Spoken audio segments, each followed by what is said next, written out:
All right, I'm here with William. He How you doing, everyone? Hey, we're here. We just got back. We've had our first day at the auction today, and tell us where you're from, William. I'm from Pittsburgh, Pennsylvania, about 20 minutes south of Pittsburgh, in a little town called McMurray. And enjoying Tennessee down here in the warmer weather and the no snow. And here with the master here.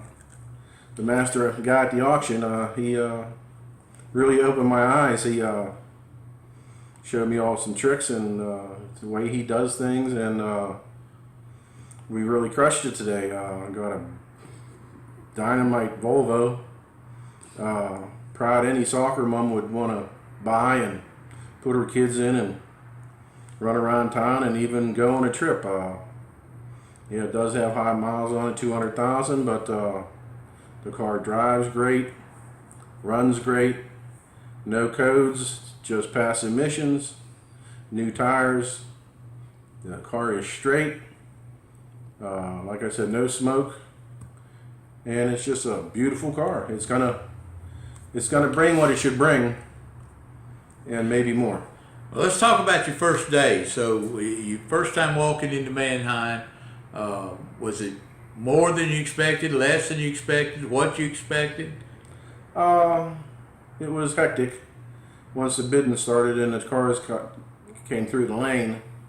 And if you're not used to going to auctions, it's hard to tell the auctioneers unless you've been like this man here. He's been in front of so many auctioneers that it's hard to determine when the price starts going back up. You know, they always start high and go low, and then when someone bids, then it goes back up.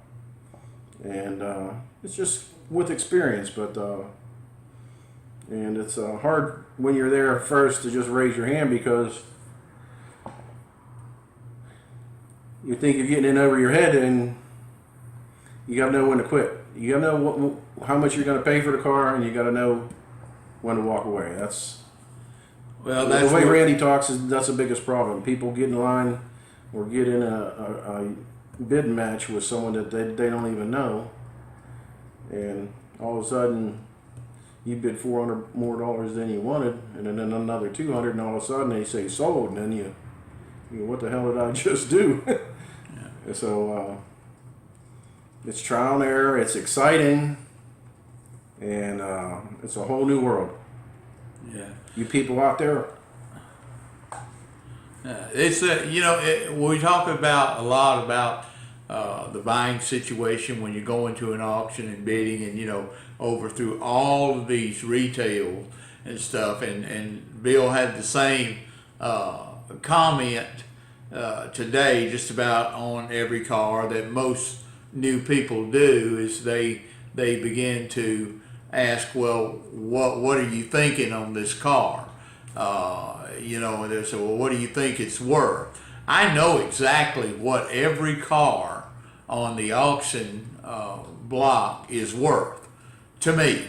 Now, I have no idea what it's worth to anybody else, but I know what it's worth to me. And so we get to talking, and as most of you know out there, I'm all about $1,500 and less cars, okay? And so that's what he would do today. Well, what are you thinking on that? I'm thinking, well, I'm going to get $1,500. And, well, what do you think you can sell it for? More than $1,500. That's all I'm really thinking about, is I can sell it for a profit. So I don't go in and speculate, what I can sell it for. One of my favorite things around here is situation buying and selling. And we're all in a situation when we go to the auction. We've got X number of dollars to work with. That's a situation for us. When we're going to sell the car, we've got the situation of somebody having the right amount to buy the car. That doesn't mean your car's worth any less just because they don't have the budget. So everything you do in buying and selling, repair and everything, comes down to the situation that you're in. So when you're going to the auction, again, don't try to overthink it. We wound up, and this was not into my auction plan, but we bought this '04 Volvo for Bill today, and it's normally out of my price range, okay? Because when most cars I look at, I want to come out of there with a $1,500 car, maybe plus fees or things of that nature. But when I look at like his 2004 Volvo, and I'm going to put pictures up there, when I look at a car that's as clean as this car doesn't have a dent on it anywhere. I mean, it's got scratches on the back tailgate where they threw their luggage in, and just basic wear. Yeah. But it was just knee deep in rubber, nice Brand wheels. new rubber. Brand new. The interior of it smells absolutely great. It's got the leather new car smell. So when you go out and you look at the car, and then and give you a perfect instance on this, when we got back, Shane, who is the head buyer and seller here, my son, everything is really, he does the actual cash value and appraises cars and stuff like that. And he told Bill, he wouldn't have bought the car. It's a nice car, but he wouldn't have bought the car. Yeah, he said he would have got out of it at 15, maybe 16, 17. When you buy a car like this, it's an impulse purchase. You're going to pay more for it. And now you got to make the car worth more than what you normally would make it worth because you paid more for it. It's a nice car.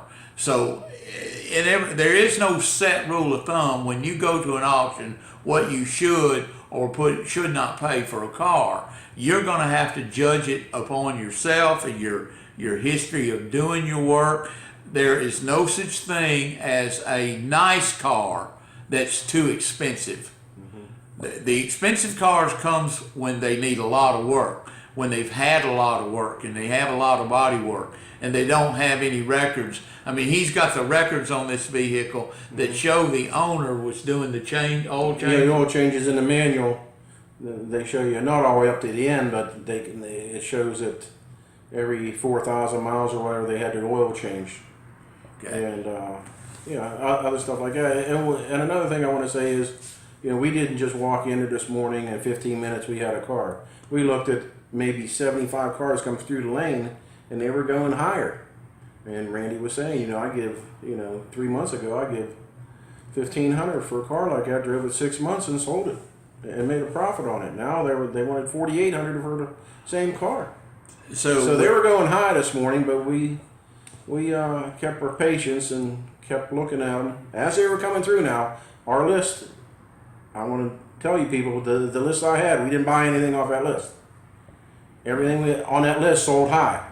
Yeah, because when you got a list and everybody does their pre-inspections like that, you can rest assured those cars going to bring more money because there's all your people in the lane have gone out and done the same thing that you have done.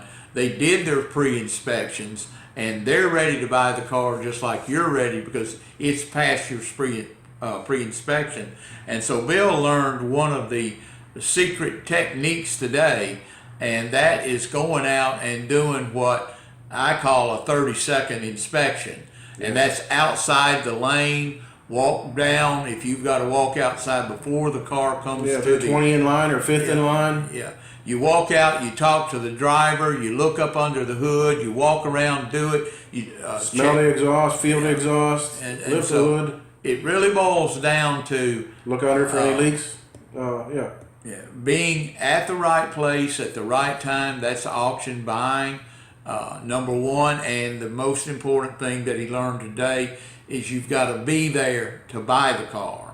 And all your run list is going to do is give you a general lane that you want to be at and a certain run number that you want to be, because the auctions have a tendency to put the same mileage cars in other words, if it's a run 35, it probably run 36, 37, 38 are going to be similar mile vehicles.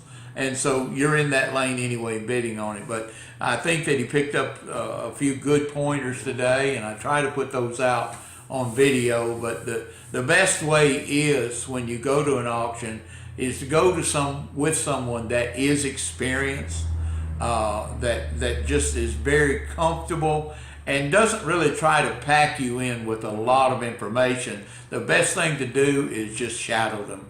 Watch what they're doing, watch what other dealers are doing, and pick up on that.